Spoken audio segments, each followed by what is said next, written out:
Bismillahirrahmanirrahim. Saudara-saudara dan hadirin yang berbahagia, Assalamualaikum warahmatullahi wabarakatuh. Hari ini kita memperingati Hari Pers Nasional. Peringatan kali ini terasa dalam suasana yang terkhusus, sebab hari ini Persatuan Wartawan Indonesia dan Serikat Penerbit Surat Kabar memperingati ulang tahunnya yang ke-50. Peringatan ini juga dilakukan di kota Solo, kota tempat lahirnya Persatuan Wartawan Indonesia setengah abad yang lalu. Bukan hal yang kebetulan bahwa beriringan dengan peringatan 50 tahun Indonesia Merdeka, pada bulan Agustus 1995 yang lalu, banyak organisasi dalam masyarakat kita yang memperingati 50 tahun usianya. Ini merupakan bukti sejarah bahwa kemerdekaan yang kita proklamasikan pada tanggal 17 Agustus 1945 mendapatkan dukungan yang luas dari rakyat kita sendiri. Bagi negara yang baru diproklamasikan, dukungan rakyat tadi sangat menentukan kelangsungan hidup negara Republik Indonesia. Pada awal berdirinya negara kita, Ahmad Gencar merupakan relawan yang menyatakan bahwa Republik Indonesia tidak sah oleh karena dibentuk bala tentara Jepang yang sudah kalah perang.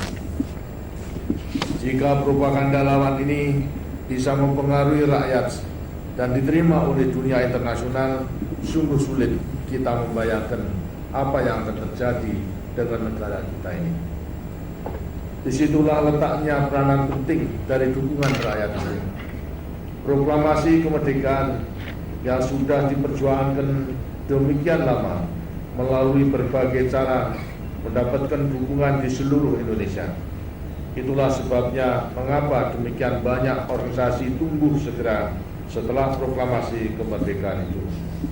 Bukan hanya yang sekarang kita sebut sebagai organisasi kemasyarakatan dan organisasi kekuatan sosial politik, tetapi juga kesatuan-kesatuan senjata kita adalah amat simbolis bahwa kesatuan-kesatuan bersenjata yang merupakan tentara rakyat dan tentara nasional terlebih dahulu memilih sendiri panglima besarnya untuk kemudian diangkat secara resmi oleh pemerintah.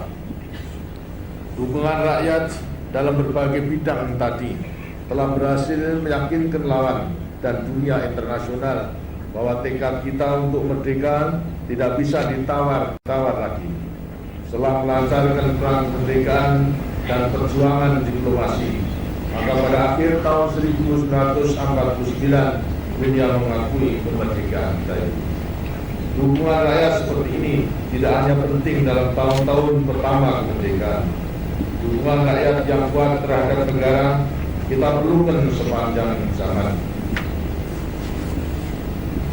Tidak ada pemerintah yang dapat melaksanakan fungsinya dengan baik tanpa dukungan kuat dari rakyatnya. Apabila saya tidak keliru, memasuki setengah abad kedua usianya, Pers Nasional Merdeka untuk menegakkan profesionalisme pers nasional dalam menyongsong abad ke-21. Saya menyambut gembira tekad pers nasional kita tadi. Meskipun demikian, kita semua berharap agar pers nasional tidak sampai melupakan tradisinya sebagai pers perjuangan serta makin meningkatkan peranannya dalam upaya besar pembangunan kita. Saya pernah mengatakan bahwa pers nasional kita hendaknya menjadi pers pembangunan.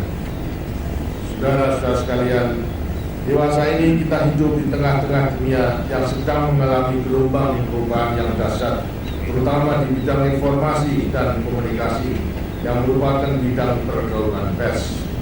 Tantangan yang kita hadapi juga berubah, bahkan akan bertambah besar dan kompleks di masa depan ketika kita memasuki abad ke-21 dan keterbukaan ekonomi dunia.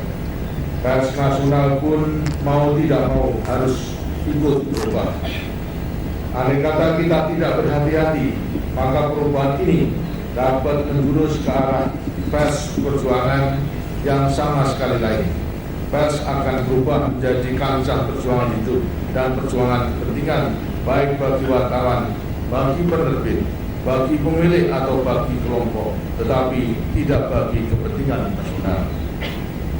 Pers yang seperti itu adalah pers yang kehilangan jati dirinya sebagai pers dari khalayak pembacanya, bangsa Indonesia. Tindak tanduk, perilaku, teknik-teknik, kriteria berita, pertimbangan, dan santun bahasanya akan begitu saja mengikuti resep pers global yang dianggap berhasil secara komersial.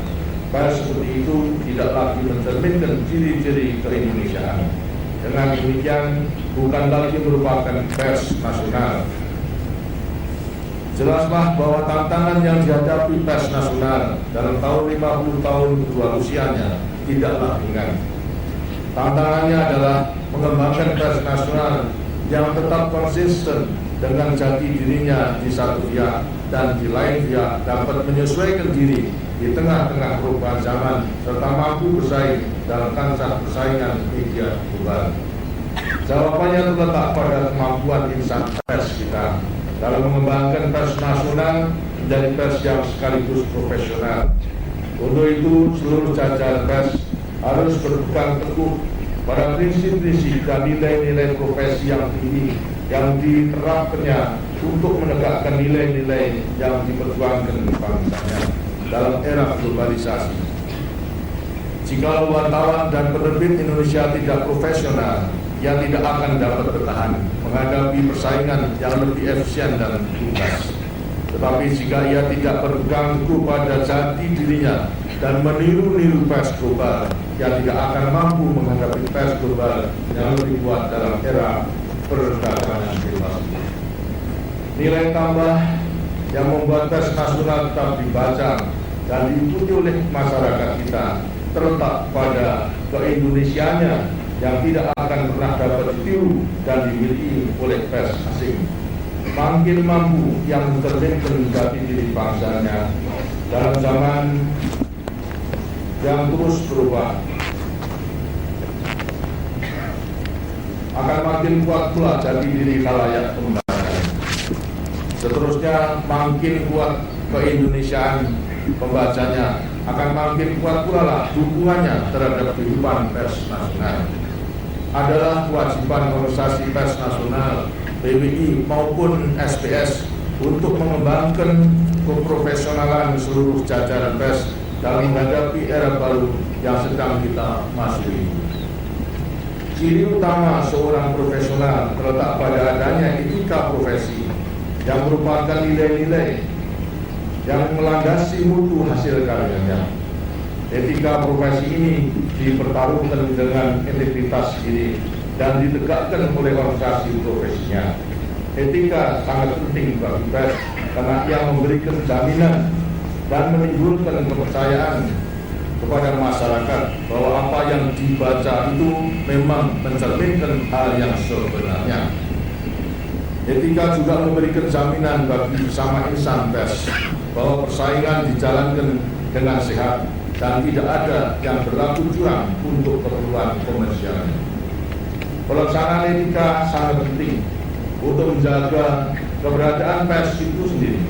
Makin baik insan pers menegakkan etika, akan makin tinggi kepercayaan masyarakat, makin berkurang kecurigaan dan ketidakpuasan yang dapat mendorong campur tangan fisik luar terhadap pers. Oleh karena itu, setiap organisasi profesi di bidang pers haruslah mempunyai tata cara penegakan etika yang efektif. Tentulah lebih baik jika setiap profesi mengatur diri dan perilakunya sendiri secara bertanggung jawab. Dengan begitu masyarakat atau pemerintah tidak perlu mencampuri keberadaan pers untuk menjaga kepentingan masyarakat, bangsa, dan negara. Saya mendengar bahwa wartawan Indonesia telah mempunyai kode etik yang dapat menjawab tantangan era globalisasi ini. Juga telah ada Dewan Kehormatan PBI untuk menegakkan kode etik tadi. Melalui sanksi-sanksi yang cukup berat, kita semua merasa bersyukur akan hal tersebut.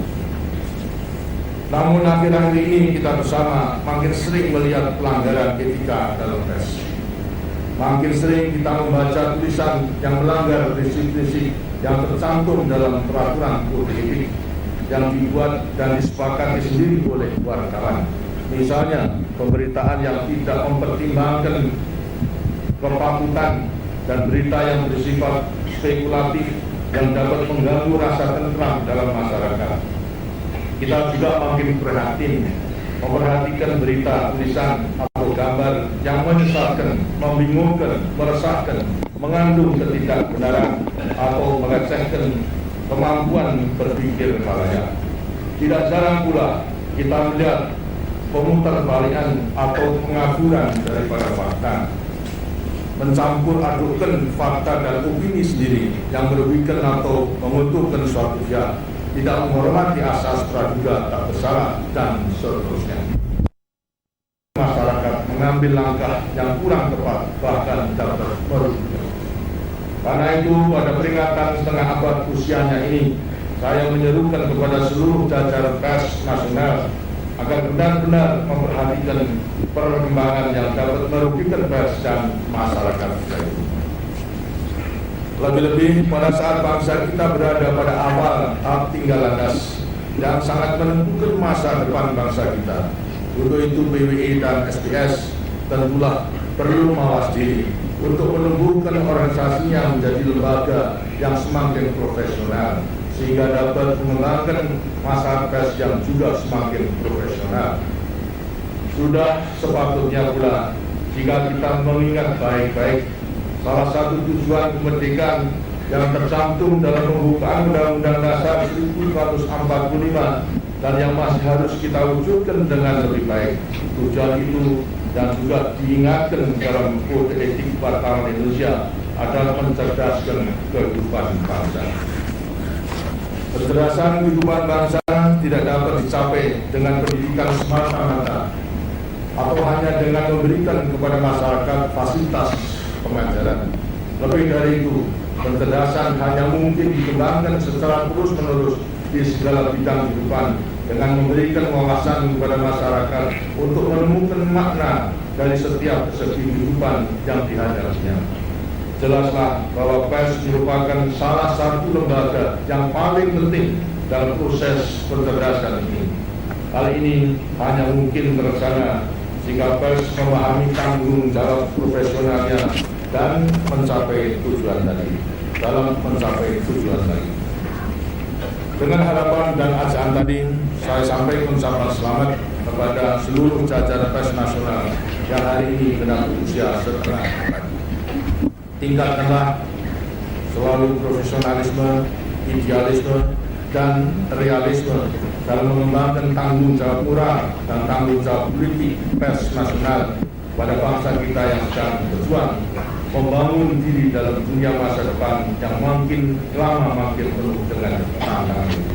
Dirgahayu pers nasional. Semoga Tuhan Yang Maha Esa senantiasa melimpahkan rahmat-Nya kepada kita semua. Terima kasih. Wassalamualaikum warahmatullahi wabarakatuh. Menteri Penerangan, Menteri Parposel, Gubernur Kepala Daerah Tingkat 1 Jawa Tengah, serta Ketua Umum Panitia Pusat Peringatan Hari Pers Nasional 1996. Yang maju,